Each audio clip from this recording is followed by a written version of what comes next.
Buenas noches, maestro. El tema que nosotros explicaremos en la siguiente presentación y video es la política económica, las crisis, la corrupción y la desigualdad económica, cómo se relacionan, la perspectiva de diferentes escuelas del pensamiento económico.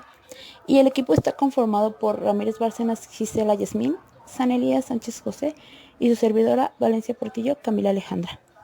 Mi nombre es José San Elías y vamos a hablar un poco sobre los cuatro conceptos antes mencionados.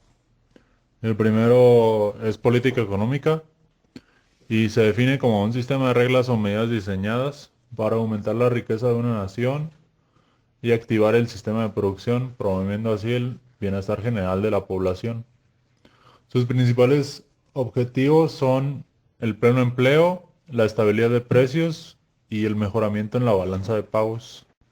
Nuestro segundo término es crisis económica. Creo que eso es algo que todos hemos escuchado y se define como parte de un ciclo en el que la economía experimenta un fuerte crecimiento. Es el punto medio entre una recesión y la depresión. Aquí podemos apreciar cómo es el ciclo, o sea, siendo el auge de la parte más alta de la economía, donde todo va bien. La recesión es un pequeño retroceso en el PIB. Y la crisis, pues como lo acabo de mencionar, o sea, un fuerte crecimiento. La depresión es una crisis prolongada. El tercero es corrupción política.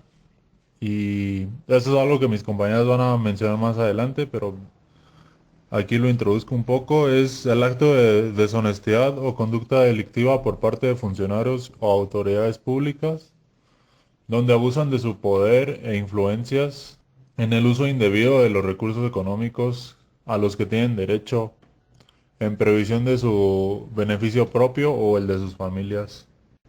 Y por último tenemos la desigualdad económica, que son todas las diferencias en la distribución de los bienes e ingresos económicos, particularmente la distribución de la renta y la riqueza.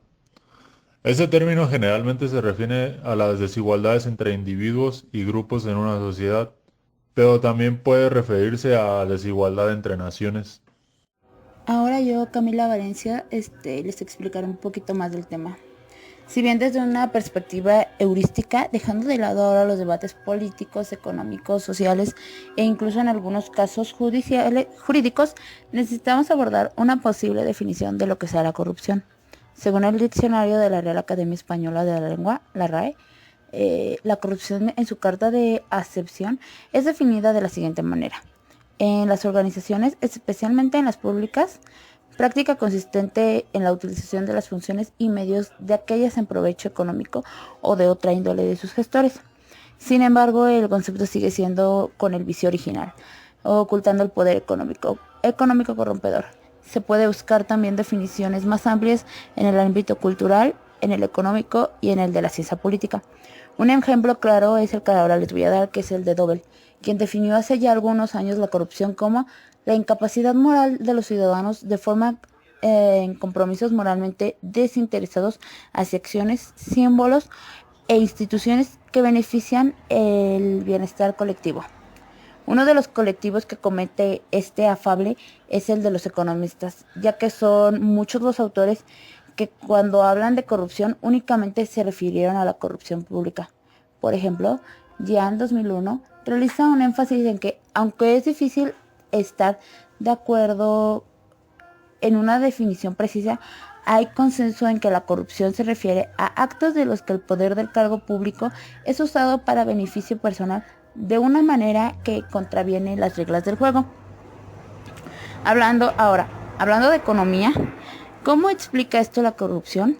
Si usamos la teoría económica ortodoxa, la corrupción se explicaría en términos de racionalidad del individuo, maximizando su utilidad y análisis de costo-beneficio.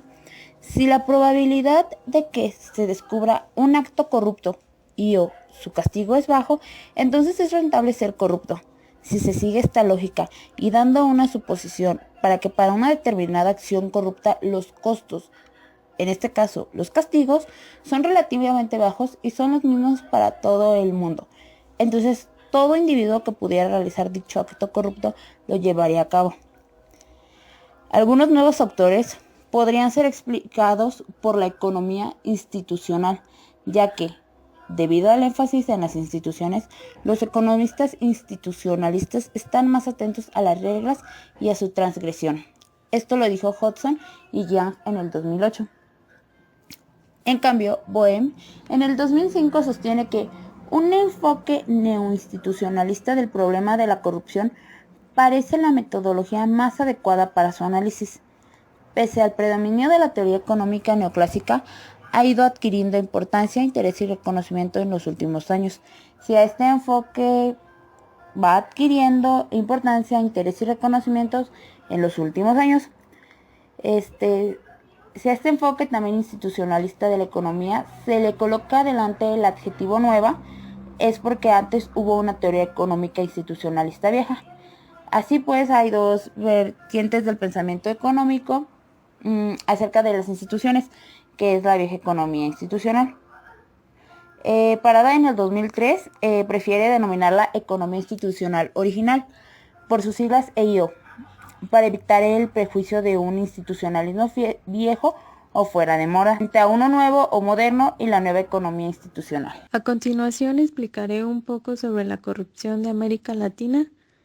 Mi nombre es Yasmín Ramírez y con esto podemos ver que la enorme variedad y multiplicidad de actos que presenta la corrupción es incalculable e inimaginable. Normalmente la corrupción se presenta como una grave desviación y violación de la ley por parte de los servidores públicos en procura de ventajas particulares de tipo económicas, políticas y sociales. El resultado de este fenómeno resulta realmente peligroso para el funcionamiento normal de un Estado democrático y social de derecho, pues de hecho no convierte la ley en una fuente de acceso igualitario de la ciudadanía, sino en una fuente de acceso privado. La corrupción en sus formas y maneras no son privativas de ningún país. La corrupción en América Latina, donde muchos burócratas han comercializado sus poderes administrativos, no es tan diferente a la que existe en Europa, donde algunos funcionarios públicos obtienen grandes comisiones en proyectos de obras públicas y contratos de defensa. Sin embargo, los problemas y las soluciones serán distintos según se trate de una sociedad en que solo hay casos aislados de corrupción o de una sociedad en que la corrupción es generalizada. Podemos decir que la corrupción en Canadá no es igual a la que es en México, no solo por una cuestión de grado, sino también de causas y efectos diferentes. Un claro ejemplo es sobre la crisis económica de México en el 94, donde entró en vigor el Tratado de Libre Comercio, donde se implementó una crisis muy fuerte. Y a partir de esa crisis, la Secretaría de Hacienda recurrió a la emisión de pesos sobornos, que eran certificados gubernamentales, y estos se vendían a los inversionistas que se pagarían en dólares, sin importar el tipo de cambio, y además se otorgaba una tasa de interés muy alta a comparación a la del mercado internacional. Y con esto México adquirió una deuda de $1,000 millones. Los pesobornos eran una medida desesperada para mantener la estabilidad económica del país. Y de hecho, en diciembre de ese mismo año se hizo la presencia de la devaluación del peso. Con esto se llegó a implementar el IVA con el 15% de impuestos a prácticamente todo. Y se subieron con fuerza las tasas, lo cual fue muy devastador para todas aquellas personas que tuvieran créditos. Por esto fue una gran crisis económica, y más para todos aquellos bancos que otorgaron créditos y ahora estaban sufriendo por todas aquellas personas que no podían pagarle. Y tanto la gente que tenía ahí ahorrado su dinero en dichos bancos no podían sacarlo por la falta de liquidez. Y gracias a todo esto acontecido, México no ha sido el mismo. Y esto sería todo de nuestra parte. Agradecemos su atención.